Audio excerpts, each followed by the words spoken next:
Olá, investidores.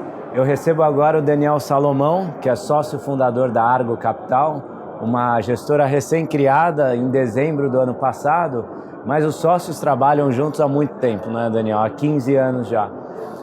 Se você puder começar contando um pouquinho de como vocês se conheceram, há quanto tempo fazem gestão juntos? Lógico. E o seu background também. Tá ótimo. Leonardo, obrigado pela oportunidade. É uma satisfação estar falando com os investidores e clientes do BTG Digital. Então, como o Leonardo comentou, a gestora é recente, ela foi fundada em meados de 2018.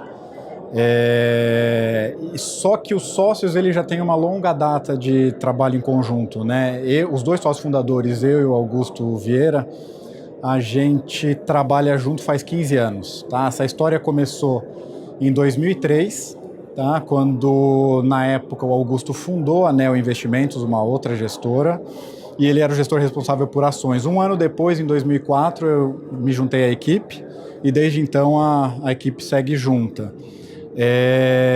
Foram 10 anos de trabalho na Neo, foram 10 anos tocando fundos long and short de ações brasileiras. Foi um produto que deu muito certo. Nesse histórico de Neo, ele trouxe uma rentabilidade perto de 130% do CDI, com uma volatilidade relativamente baixa. Só que depois de 10 anos a gente aceitou uma proposta do Banco Safra para estruturar os fundos long and short lá dentro, e a gente topou, foi a equipe trabalhar lá. Também teve um sucesso bom o produto nesses 4 anos de safra, teve uma outra rentabilidade perto de 125% do CDI nesses 4 anos. E aí chegou em 2018, a gente achou que era hora de empreender. A gente já tinha feito 2 vezes, né? Tinha construído os fundos na Neo, depois construiu no Safra, e a gente achou que valia a pena fazer pra gente. E então, no fim do ano passado, nasceu a Argo.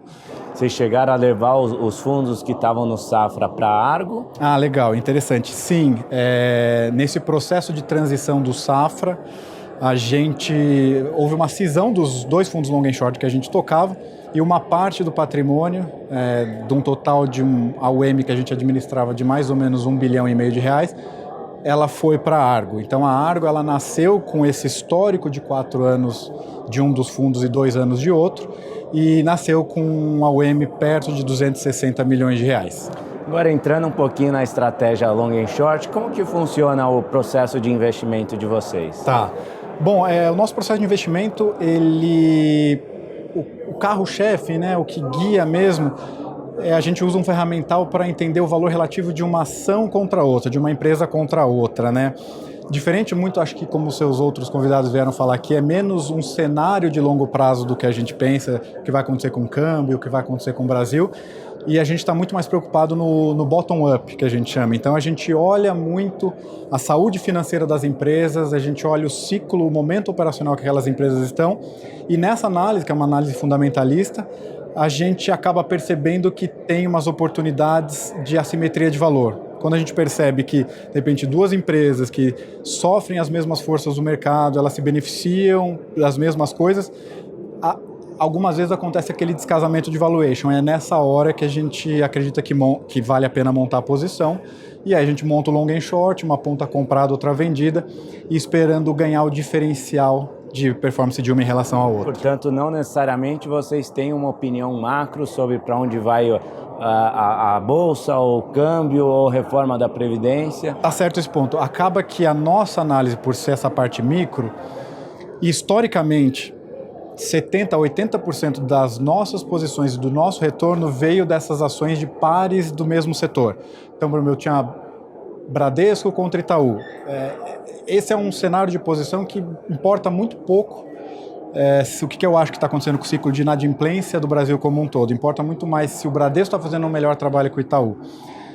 Mas nisso não exime a gente de entender o que é ciclo econômico, que são boas notícias que podem vir para o Brasil.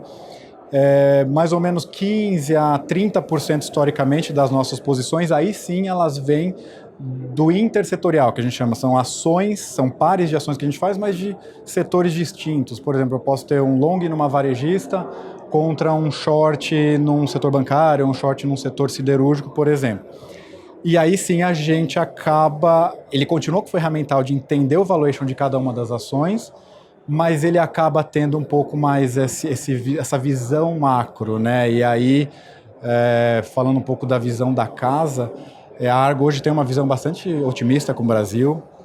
A gente passou 3 anos com uma demanda reprimida, com o PIB caindo, então a gente vendo essa agenda de reformas do governo que está para acontecer, a gente tem uma visão bastante positiva para a Bolsa, como todo, para ativos de risco, né? Que eu acho que é o que tem levado o pessoal a investir mais, a usar plataformas como o BTG Digital. E vocês tomam risco direcional também, alguma ação ou alguma direcionalidade de mercado, Tá. ou vocês ficam sempre neutros? O carro-chefe da casa, que é o Argo Long and Short, ele não toma direcionalidade. Então ele é 100% neutro, financeiro neutro.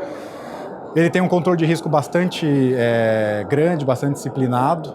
A gente tem limites de exposição por ação, por setor, um beta, né, um intervalo de beta muito controlado que fica muito próximo de zero e sem essa exposição direcional acaba trazendo uma volatilidade bem comportada. Durante a estada no Safra, a gente lançou um segundo produto long and short, em que ele sim pode fazer apostas direcionais. E a gente levou esse fundo também e hoje ele é tocado de uma maneira muito parecida. A gente consegue ficar até 20% do patrimônio comprado. E aí sim a gente dá um pouco mais de direcionalidade para o fundo, mas ele usa um ferramental muito parecido na hora da escolha das ações que vão compor esse direcional. O que significa dizer isso? Eu estou sempre estudando os relativos e alguns momentos no ano, alguns momentos na análise, aparecem oportunidades em que, de repente, aquele ativo, ele, além de relativamente a outros peers, tá barato, ele está absolutamente barato. Então, assim, parece que aquele ativo ganha inclusive do CDI, inclusive do custo de capital. Então, ele é um candidato a entrar na carteira direcional. Perfeito, que é o Argo Equity Hedge. Perfeito. E como que um evento como esse contribui para a agenda de vocês na parte de pesquisa e de análise? Legal.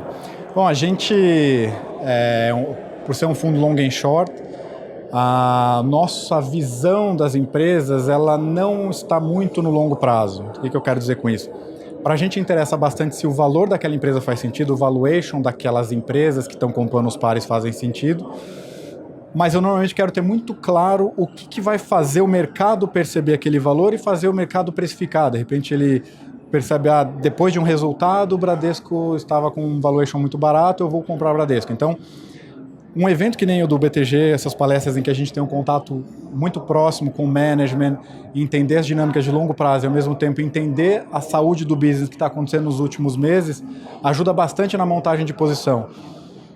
Então, agora, terminando as palestras que eu vou participar, eu vou me reunir com os outros sócios, a gente vai trocar as ideias e nessa hora surgem bastante posições que a gente acaba implementando. Então, pós-conferência, surgem bastante ideias. Excelente. Eu imagino também por essas características mais de curto prazo que você citou, de ficar majoritariamente neutro nas posições, no caso do Argo Long and Short, quase a totalidade do tempo, deve gerar uma descorrelação muito grande no portfólio do cliente, né? O efeito portfólio que o fundo da Argo traz para o cliente deve ser muito positivo. Eu estou correto? Legal, Léo.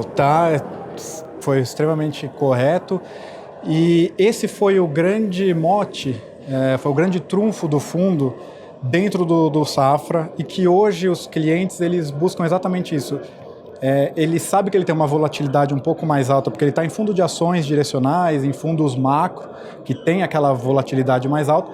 Ele acaba trazendo long and short para dentro da carteira porque ele, além de trazer a volatilidade para baixo, como você disse, a gente tem pares de ações de mesmo setor e que acabam trazendo essa descorrelação. Então, para o nosso cliente, para o nosso cotista, a direção da bolsa, se a bolsa está otimista, está para cima, está para baixo, se o câmbio está para cima, está para baixo, interfere muito pouco. Para ele, vai interferir realmente a nossa qualidade de análise, a nossa qualidade de gestão a hora de eu escolher esses pares. Então, realmente, ele traz uma descorrelação. A gente tem estudos que mostram nos últimos 4 anos uma correlação muito próxima, uma correlação próxima a zero do fundo em relação à bolsa.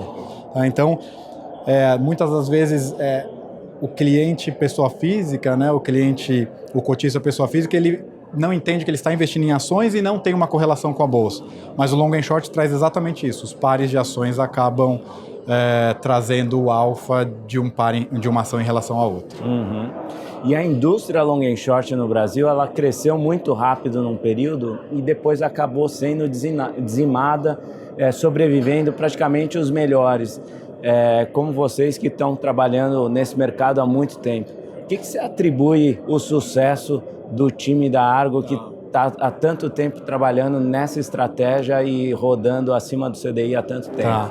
A gente realmente passou por momentos horríveis após 2008, então a indústria, como você bem notou, foi destruída e justamente o que a gente estava falando de descorrelação do mercado, ele foi mostrado em 2008, foi mostrado na greve dos caminhoneiros.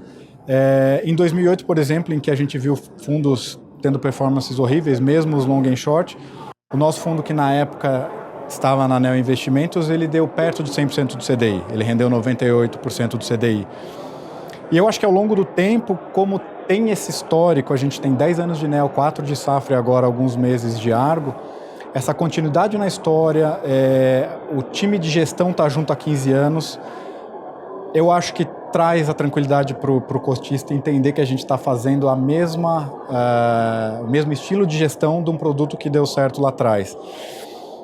E a gente conseguiu, e além dos sócios fundadores, a gente conseguiu trazer mais 2 pessoas que já tinham trabalhado com a gente para compor o quadro de sócios, que é um outro gestor analista, o Guilherme Camacho, ele trabalhou com a gente durante quase 7 anos na Neo Investimentos, e a Silvia, que trabalhava no comercial do Banco Safra, na Asset mesmo, gestão de produtos, e a gente trouxe ela para fazer.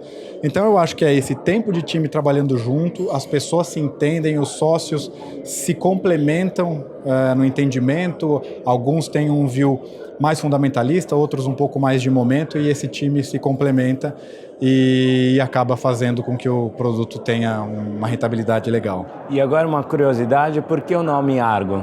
Tá.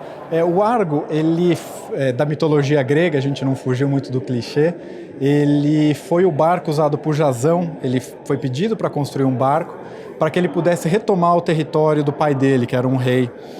E ele falou, pediu para o construtor, eu quero que você construa o melhor barco que você puder fazer, o melhor barco que qualquer humano ou qualquer pessoa já fez no mundo. E aí nasceu o Argo. O Argo era o barco que foi usado para juntar os maiores guerreiros da mitologia grega e conquistar de volta o território que tinha sido tomado. Então, portanto, pode trafegar qualquer cenário, qualquer crise. Barco bastante forte, exatamente, e que junta todas as pessoas que trabalharam junto e fizeram essa história do time de gestão. Legal. Bacana, Daniel. Muito obrigado pela participação. Para você que ficou interessado no fundo da Argo, é só acessar o link aqui na descrição. Obrigado, até a próxima.